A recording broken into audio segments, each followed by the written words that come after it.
प्यारे बच्चों, आज हम लोग इस वीडियो के माध्यम से कक्षा 9 की जो भूगोल की पुस्तक है जिसमें हमें भारत का परिचय अर्थात भारत की भौगोलिक स्थिति क्या है इसके बारे में पढ़ना है। तो इस वीडियो के माध्यम से आज हम लोग कुछ समझने का प्रयास करेंगे कि भारत का जो अक्षांशीय विस्तार क्या है, देशांतरीय विस्तार क्या है, इसका कुल क्षेत्रफल कितना है, कितने राज्य हैं, कितने केंद्र शासित प्रदेश हैं, इन सभी के बारे में हम लोग इस जो ब्लैक बोर्ड पर आपको मानचित्र दिख रहा है इसके माध्यम से हम लोग समझने का प्रयास करेंगे। तो सबसे पहले आपको बता दें कि जो भारत जो अपना देश है किस महादेश में है, तो एशिया महादेश में है। और दूसरी बात, भारत एशिया के दक्षिण में स्थित है, इसीलिए इसे दक्षिण पूर्व एशियाई देश भी कहा जाता है। और वर्तमान में आप सबको पता है कि भारत में कुल कितने राज्य हैं? 28 राज्य हैं। कितने केंद्र शासित प्रदेश हैं? 8 केंद्र शासित प्रदेश हैं। ये एक नवीनतम आंकड़ा है। ये आंकड़ा आपको बता दें कैसे चेंज हुआ है। अभी तक हम लोग की जो पुस्तक दी गई है उस पुस्तक में आपको 29 राज्य दिए गए होंगे और केंद्र शासित प्रदेशों की संख्या 7 दी गई होगी। लेकिन वर्तमान में जम्मू कश्मीर राज्य को पूर्ण राज्य के दर्जा से हटाकर 2 अलग अलग केंद्र शासित प्रदेशों में बांट दिया गया है। एक केंद्र शासित प्रदेश आपका हो गया जम्मू और कश्मीर और दूसरा हो गया लद्दाख। तो जम्मू कश्मीर को कितने भागों में बांटा गया? 2 भागों में बांटा गया।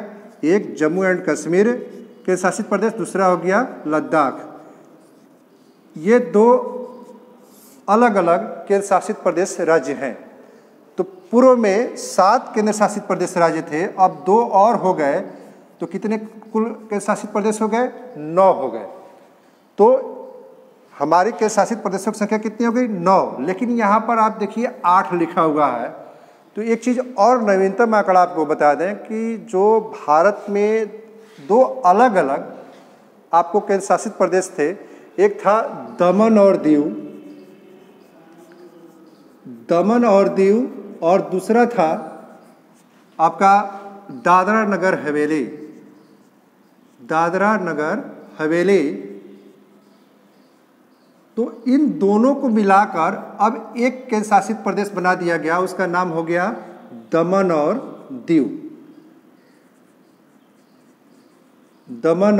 दीव। इस तरह हम देख रहे हैं कि अब जो है आंकड़ा जो है आपको केंद्र शासित प्रदेशों का क्या हो गया? एक यहाँ कम हो गया, इसलिए कुल केंद्र शासित प्रदेशों की संख्या कितनी हो गई? 8 हो गई।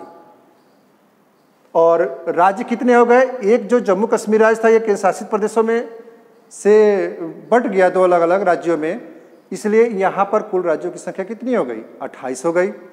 तो हमको अब याद रखना है नया डाटा कि भारत में अगर पूछा जाएगा कुल कितने राज्य हैं तो क्या जवाब देंगे? 28 राज्य हैं। और कुल कितने केंद्र शासित प्रदेश हैं? तो 8 केंद्र शासित प्रदेश हैं।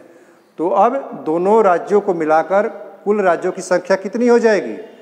तो 28 और 8 जोड़ देंगे तो कितना हो जाएगा? 36। तो कुल हमारे कितने राज्य हो गए भारत में? 36 राज्य हो गए केंद्र शासित और पूर्ण राज्य मिलाकर। अब आइए अब आगे जानते हैं, भारत के बारे में कुछ परिचय करते हैं कि भारत का अक्षांशीय विस्तार और देशांतरीय विस्तार क्या है। तो सबसे पहले ये समझने की कोशिश करते हैं कि अक्षांश क्या होता है। आप सभी लोगों ने मानचित्र देखा होगा, ग्लोब देखा होगा, आपकी पाठ्य पुस्तक में भी भारत का मानचित्र दिया गया है। आप वहाँ से भी देखेंगे तो बहुत सारी जो मानचित्र में लाइनें खींची रहती हैं, कुछ लाइनें ऊपर से नीचे खींची रहती हैं, कुछ लाइनें जो हैं आपका पूरब से पश्चिम की ओर खींची रहती हैं। तो जो लाइनें या जो कह सकते हैं रेखाएं किसी मानचित्र पर या ग्लोब पर उत्तर से दक्षिण की ओर अर्थात ध्रुवों को मिलाने वाली रेखा होती हैं, उनको बोलते हैं देशांतर रेखा। और जो रेखा आपका पूर्व से पश्चिम एक सर्किल, एक वृत्त के रूप में होती है, उसको क्या कहते हैं? अक्षांश रेखा। और पृथ्वी पर सबसे कह सकते हैं जो बड़ी अक्षांश रेखा है वो 0 डिग्री अक्षांश रेखा होता है, जिससे हम लोग भूमध्य रेखा या विषुवत रेखा भी कहते हैं, और वो 0 डिग्री अक्षांश रेखा होता है। लेकिन हम लोग को यहाँ पढ़ना है कि भारत जो है कितने अक्षांश और कितने देशांतर के बीच स्थित है। तो देखिए यहाँ पर मानचित्र में आप देख के समझ रहे होंगे कि यहाँ का जो मानचित्र आप देखिए, इसका जो दक्षिणतम बिंदु है, किसी भी मानचित्र का, पहले आपको बता दें, किसी भी मानचित्र का जो ऊपरी भाग होता है उसको उत्तर कहते हैं, और जो नीचे वाला भाग होता है उसको दक्षिण बोलते हैं। और आप जब उत्तर दक्षिण निकाल लिए तो इधर आपका हो गया पश्चिम और इधर हो गया पूर्व।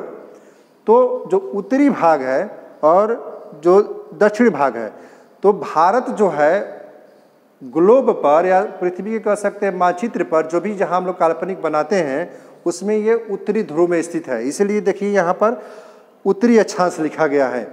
तो 8 डिग्री 4 मिनट से शुरू होता है और कितना है 37 डिग्री 6 मिनट उत्तरी अक्षांश, अर्थात भारत का अक्षांशीय विस्तार क्या है 8 डिग्री उत्तरी अक्षांश से लेकर 37 डिग्री 6 डिग्री उत्तरी अक्षांश।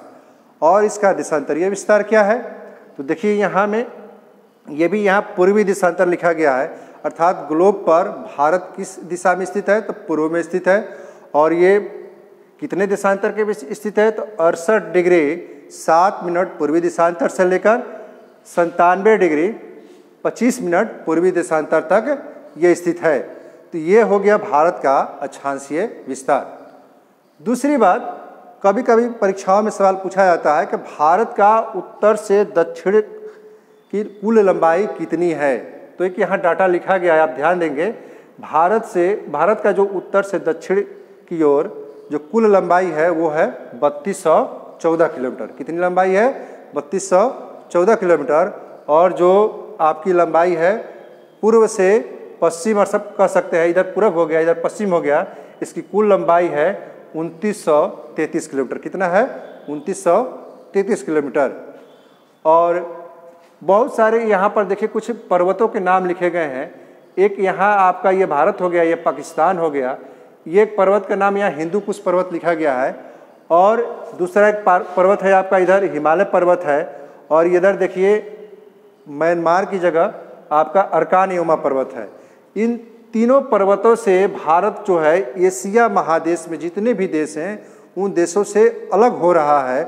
और इसके आसपास जो भी पड़ोसी देश है भारत के, जैसे पाकिस्तान हो गया, नेपाल हो गया, भूटान हो गया, बांग्लादेश हो गया, श्रीलंका हो गया, ये देश इस पर्वतों से घिरे हुए हैं भारत के साथ। इसलिए इन सारे देशों को भारतीय उपमहाद्वीप की संज्ञा दी गई है और उस भारतीय उपमहाद्वीप में इन देशों को शामिल किया गया है।